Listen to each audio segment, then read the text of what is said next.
Nama saya Subhan, mahasiswa PPG Daljak Angkatan 4 tahun 2020 LPTK Universitas Negeri Makassar. Nomor peserta 2050507687 yang alhamdulillah pada hari ini akan melaksanakan proses pembelajaran atau praktik mengajar uji kinerja tahun 2020. Terima kasih. Assalamualaikum warahmatullahi wabarakatuh.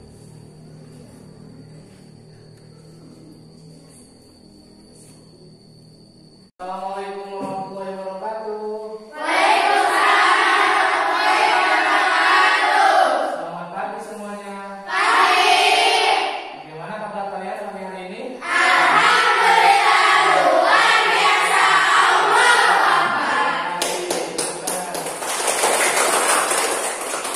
Bapak ngecek kehadiran, apakah kalian semua hadir? Terima kasih kalau semuanya hadir. Sebelum kita berdoa, ayo kita bereskan tempat duduknya terlebih dahulu supaya belajar kita nyaman. Ya. Duduk yang rapi. Sebelum kita awali proses pembelajaran, seperti biasa kita awali dengan berdoa terlebih dahulu. Siapa yang kebagian jadwal memimpin doa pagi hari ini? Saya Pak, sebelum belajar sekali kita berdoa mulai.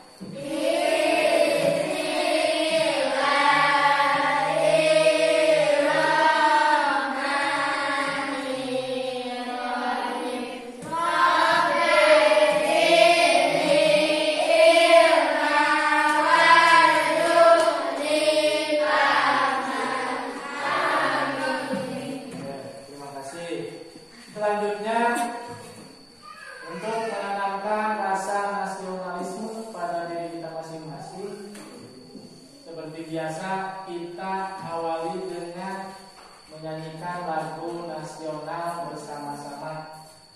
Siapa yang kebagian memimpin di depan? Silakan. Semuanya berdiri. Yang semua berdiri, sikat sempurna ya.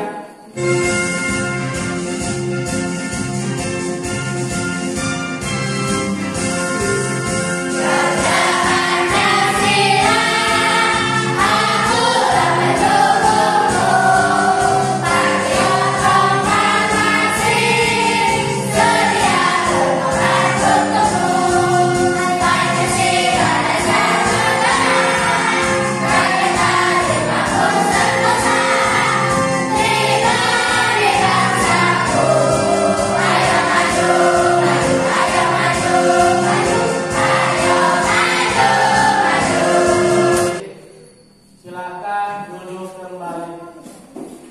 Tepuk tangan buat kita semua.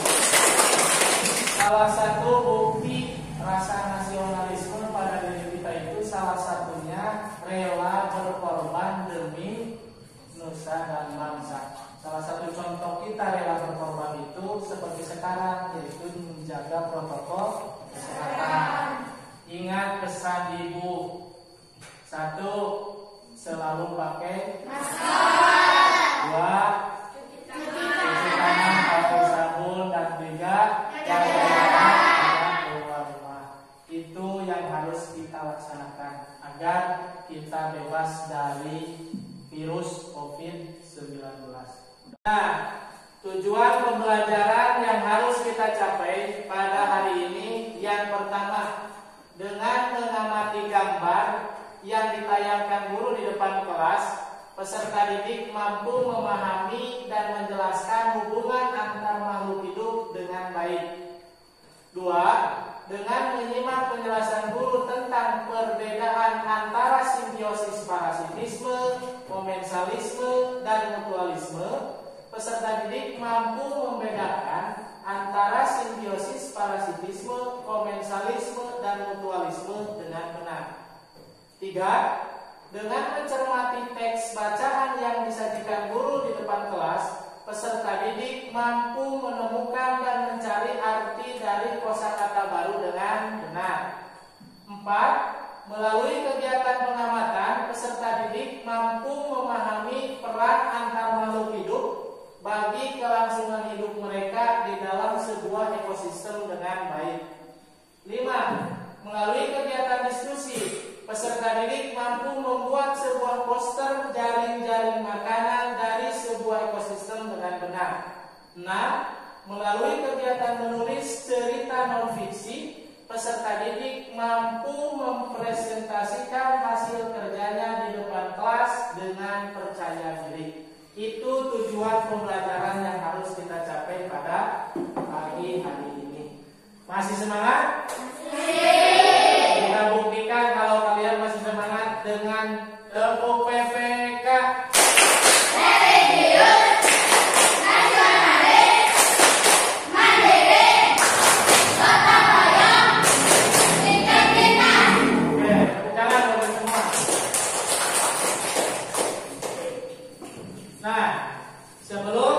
Kita masuk ke proses pembelajaran. Ada pertanyaan dulu. Ayo, siapa yang masih ingat kemarin kita belajar tentang apa? Oke, bagus. Berarti kalian masih ingat, bagus. Interaksi manusia. Nah, ada kaitannya dengan proses pembelajaran pada pagi hari ini. Sekarang kita bahas interaksi makhluk hidup. Nah, untuk selanjutnya Bapak akan bertanya, siapa yang pernah melihat ada kerbau ditumpangi di punggungnya oleh burung jalak? Gimana? Nah, itu salah satu yang akan kita bahas pada hari ini. Nah, seperti yang Bapak tanyakan tadi, kerbau dan burung jalak itu adalah simbiosis mutualisme. Si kerbaunya untung, kutunya habis, dan si burungnya juga untung memakan kutu dari kerbau sampai kenyang. Ayo, siapa yang tahu arti dari simbiosis itu apa? Nih, jawabnya. Hubungan dua makhluk hidup. Bagus. Simbiosis itu adalah hubungan dua makhluk Hidup. Simbiosis itu dibagi 3. 1.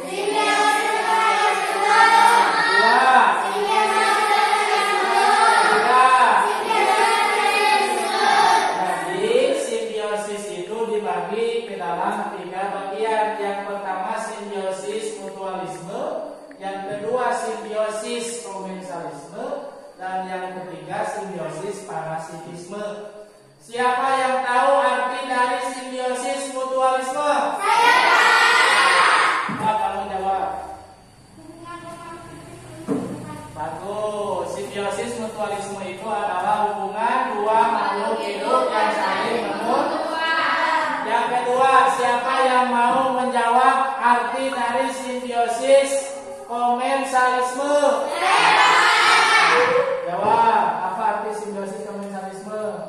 Hubungan dua makhluk hidup yang satu untung, yang satu tidak untung. Bagus, tepuk tangan. Hubungan dua makhluk hidup yang satu untung, yang satu tidak untung, tidak rugi. Selanjutnya yang ketiga, siapa yang mau menjawab arti dari simbiosis parasitisme? Kamu. Hubungan makhluk hidup yang satu untung, yang satu rugi. Bagus. Jadi hubungan dua makhluk hidup yang satu untung, yang satu rugi. Itu adalah simbiosis. Ayo kita amati gambar di depan. Gambar yang pertama ini adalah masuk ke dalam simbiosis mutualisme karena kupu-kupu dan bunga saling menguntungkan. Kupu-kupu merasa untung dapat makan dari sari bunga, dan bunga untung dengan bantuan kupu-kupu terjadi proses penyembuhan. Gambar yang kedua simbiosis parasitisme. Angka yang kuning parasit numpang di pohon induknya. Angka yang kuning untung, pohon induk yang ditumpanginya rugi. Jadi yang satu untung, yang satu rugi. Ini disebut simbiosis parasitisme. Yang ketiga simbiosis komensalisme. Ini ada dua jenis tumbuhan.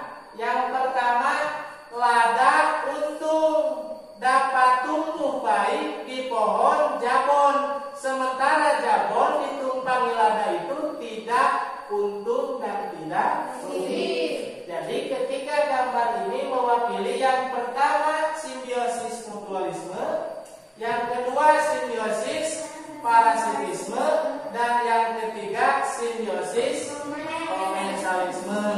Semuanya paham? Jika kalian paham, coba lihat gambar selanjutnya. Ayo, silakan amati dengan baik. Kalian cermati mana yang masuk simbiosis mutualisme, mana yang masuk simbiosis komensalisme, dan mana yang masuk simbiosis parasitisme. Coba kalian amati. Kalian sudah mengerti? Sudah. Siapa yang mau menyebutkan satu persatu di gambar di depan? Saya. Coba nih di depan.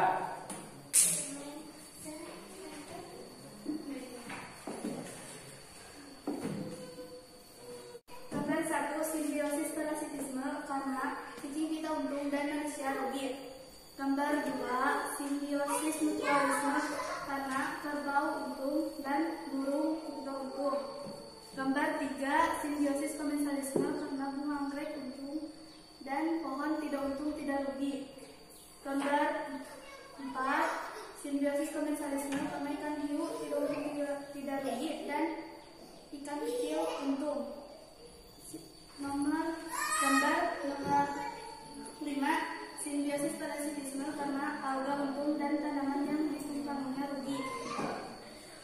Gambar 6 simbiosis mutualisme karena lebah untung dan bunga juga untung. Bagus, tepuk tangan. Agar lebih jelas, kita langsung lihat di halaman sekolah. Kita amati, kita cermati mana yang tergolong simbiosis mutualisme, simbiosis komensalisme, dan simbiosis parasitisme. Untuk itu, bawa buku tulisnya. Kita persiapan untuk kegiatan pengamatan di luar. Ayo kita keluar. Nah, anak-anak, itu ada salah satu contoh hubungan dua makhluk hidup. Yang pertama, benalu sebagai parasitisme karena numpang di pohon alpukat. Jadi benalunya untung dapat makanan dari pohon alpukat, sementara pohon alpukatnya rugi karena ditumpangi oleh benalu. Bagus. Nah, tugas kalian selanjutnya, kalian cari di lingkungan sekolah ini mana yang tergolong simbiosis mutualisme, mana yang tergolong simbiosis parasitisme, mana yang tergolong simbiosis komensalisme. Tulis di buku catatan kalian. Setelah kalian amati di luar, nanti kita diskusikan di dalam. Mulai dari sekarang, sesuai kelompok masing-masing ya.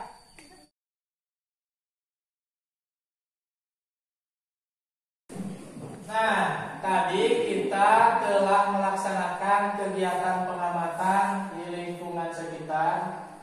Banyak kalian yang menemukan hal-hal yang termasuk ke dalam simbiosis mutualisme. Banyak.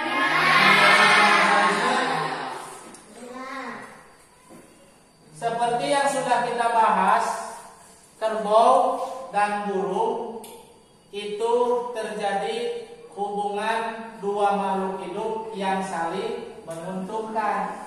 Burung makan kutu di dalam pundak kerbau. Nah, kegiatan tersebut salah satu dari kegiatan rantai makanan.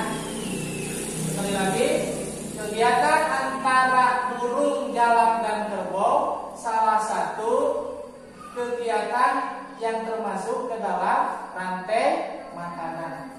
Kalian sama-sama jawab apa arti dari rantai makanan.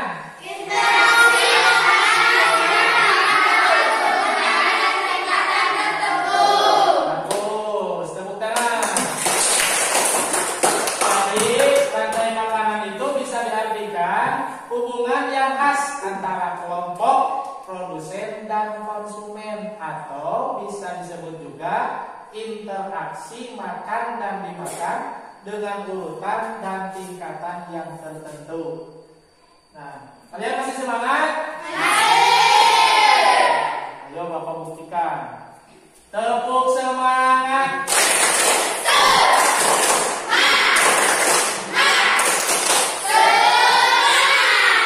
Oke, betul ya. Kalian semangat. Kita lanjut. Nah, coba kalian lihat gambar. Ini ada padi. Terus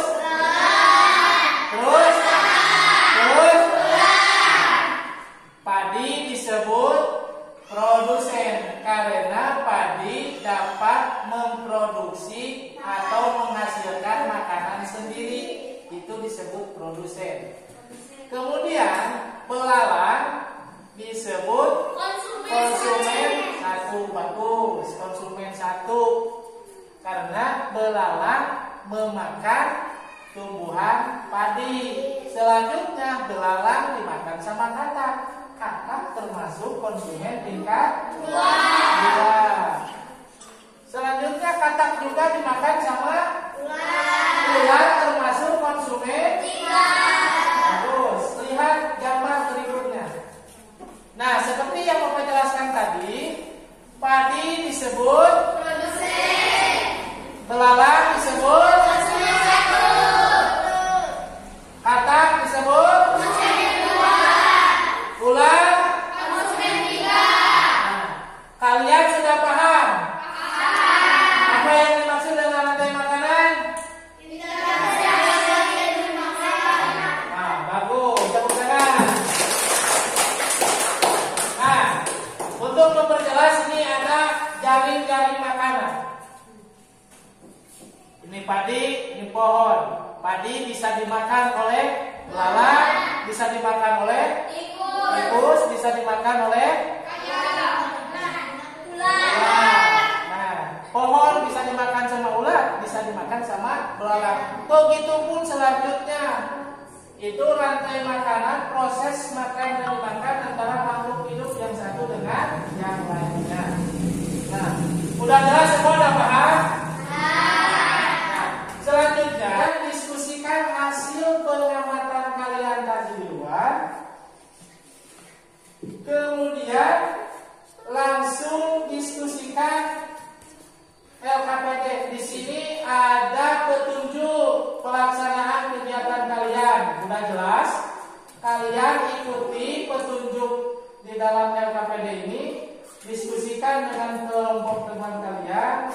Hasilnya nanti ada perwakilan kelompok yang mempresentasikan di depan. Paham? Nah, sekarang kalian diskusi hasil dari pengamatan tadi dan LKPD yang Bapak bagikan sekarang.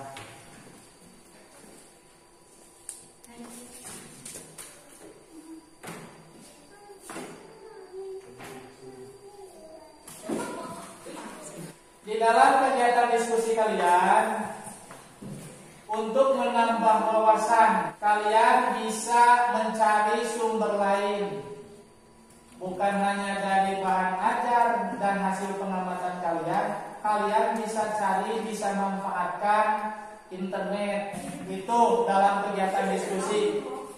Silakan mulai diskusi sekarang.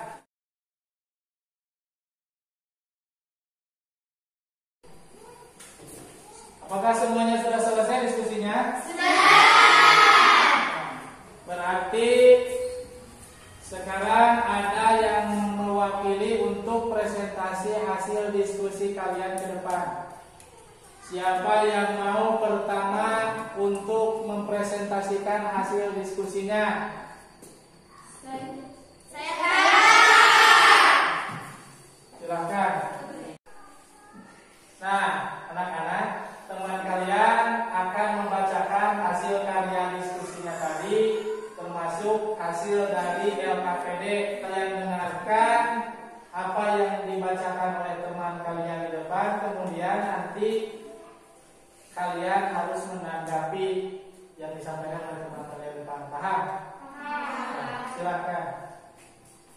Dari hasil diskusi kelompok kami dalam mengisi LKPD, kami dapat menghasilkan karya cerita non-fiksi yang diberikan rantai makanan di sawah. Berikut hasil karya kami. Padi yang tumbuh subur di sawah dapat memikat selera makanan belalang. Dan pada akhirnya si belalang dengan lahapnya makan padi tersebut sampai kenyang. Akibatnya si belalang tumbuh gemuk dan sehat. Tumbuh gemuk dan sehatnya belalang memberi keuntungan buat si katak, karena si katak suka banget makan belalang. Pada akhirnya si katak makan belalang. Tidak jauh beda nasib katak dengan belalang, karena katak juga tumbuh gemuk dan sehat dari memakan belalang, memancing selera makan belalang yang selalu mengintai si katak. Dengan sigapnya si ular memangsa katak sampai kenyang. Oke, sudah selesai. Kasih tepuk tangan. Bagus sekali karyanya ya. Bapak harap semuanya dapat membuat karya seperti teman kalian di depan. Silakan duduk kembali. Terima kasih. Nah, tadi teman kalian sudah membacakan hasil karyanya di depan. Sekarang siapa yang mau menanggapi? Oke, kalau gitu, nih, apa tanggapan tentang yang disampaikan teman tadi? Silahkan di depan. Biar sama, yang mempresentasikan di depan, yang menanggapi juga di depan. Hasil dari karya kelompok 1 sudah bagus, tetapi masih ada yang kurang karena hanya menceritakan sampai konsumen tingkat 3, padahal masih ada konsumen tingkat 4, yaitu elang. Elang mati menjadi bangkai yang dapat disebabkan oleh beberapa hal. Lalu bangkainya diuraikan hingga menjadi pupuk alami buat tumbuhan. Salah satunya adalah padi, dan padi pun dapat tumbuh subur. Begitu seterusnya seperti urutan rantai makanan yang dapat saya gambarkan.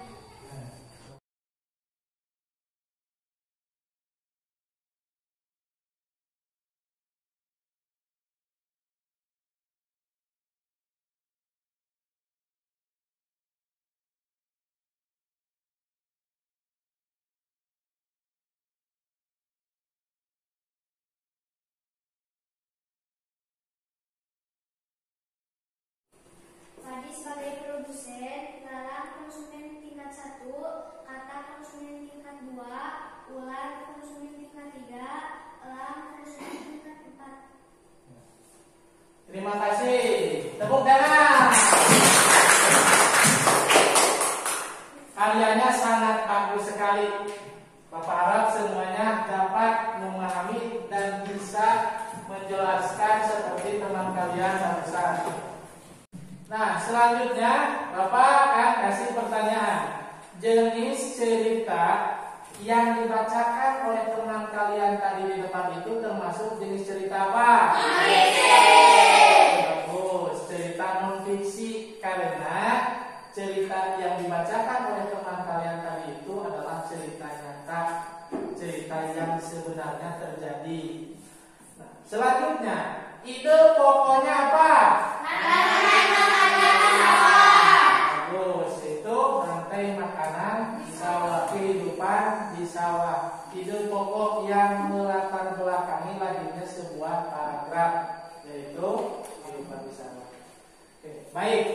Untuk memantapkan pengetahuan kalian pada kegiatan pembelajaran hari ini, mari kita simak video berikut.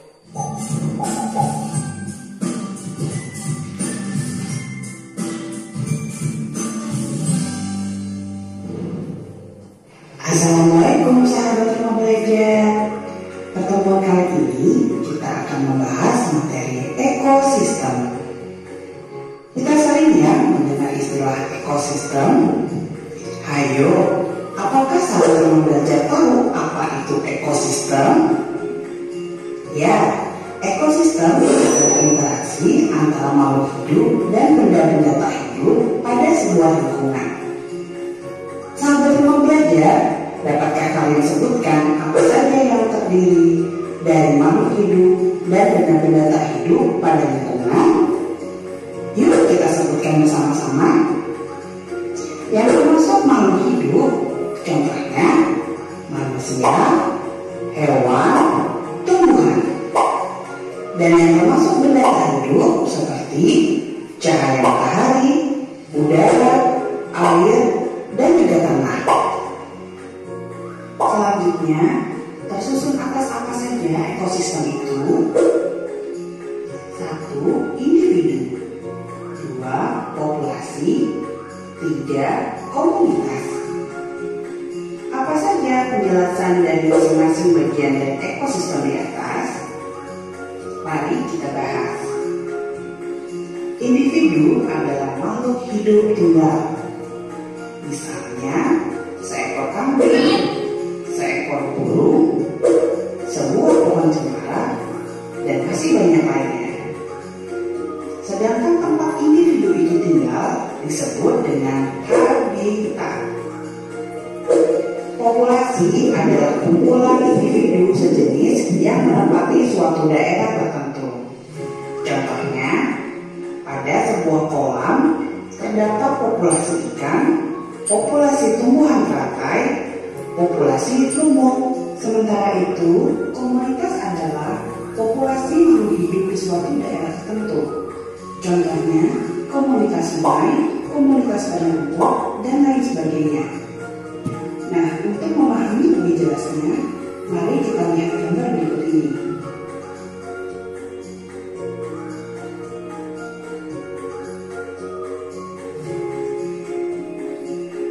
Berdasarkan jenisnya, ekosistem terbagi menjadi dua, yaitu ekosistem alami.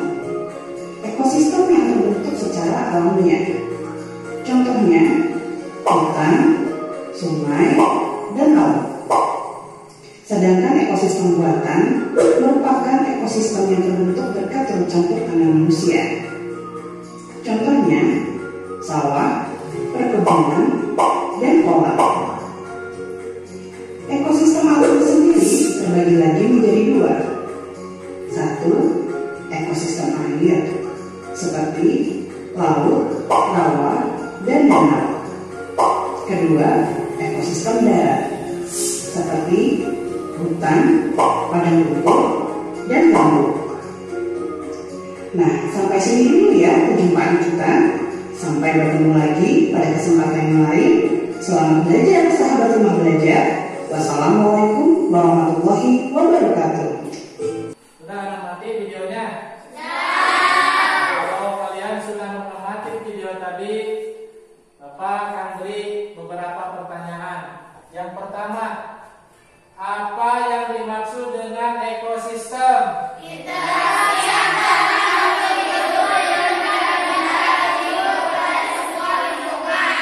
Bagus. Jadi ekosistem itu adalah interaksi antara makhluk hidup dengan benda tak hidup pada sebuah lingkungan. Bagus. Pertanyaan yang kedua, tersusun atas apa saja ekosistem? Individu, populasi, komunitas. Bagus. 1 individu, 2 populasi, 3 komunitas. Tepuk tangan. Masih semangat? Tepuk semangat.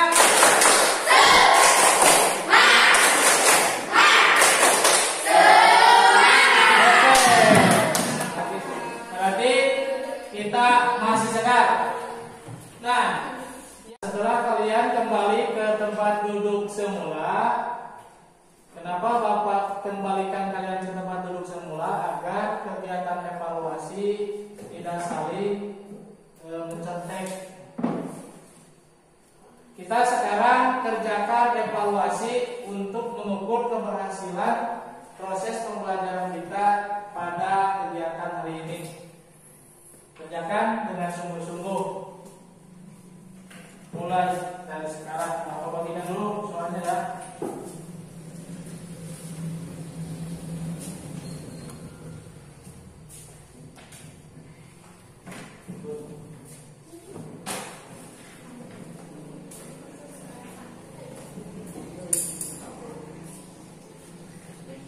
Sana, bagikan.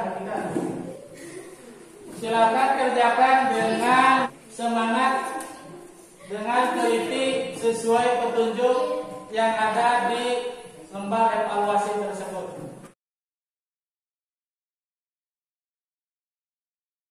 Nah, sekarang waktu udah habis untuk kegiatan evaluasinya. Silakan untuk dikumpulkan. Bapak akan periksa. Ayo kumpulkan. Kumpulkan Bapak.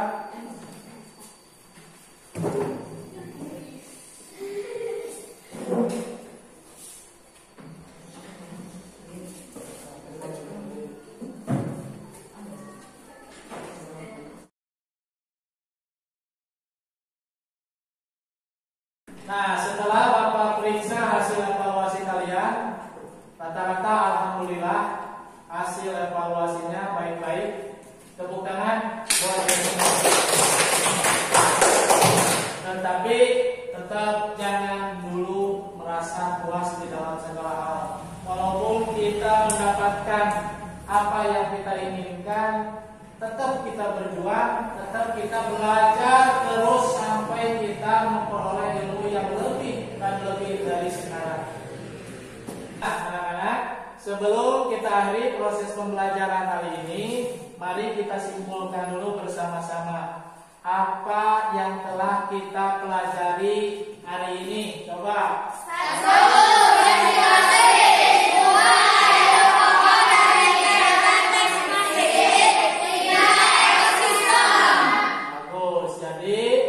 Kesimpulan dari pembelajaran hari ini, kita telah belajar tentang simbiosis, ide pokok dari menemukan ide pokok dari teks non fiksi dan ekosistem. Tepuk tangan bagi semua.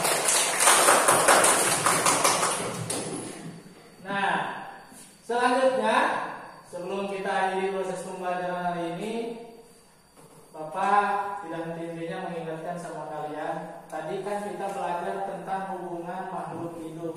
Kita juga sebagai manusia harus memiliki hubungan yang baik dengan teman-teman terutama.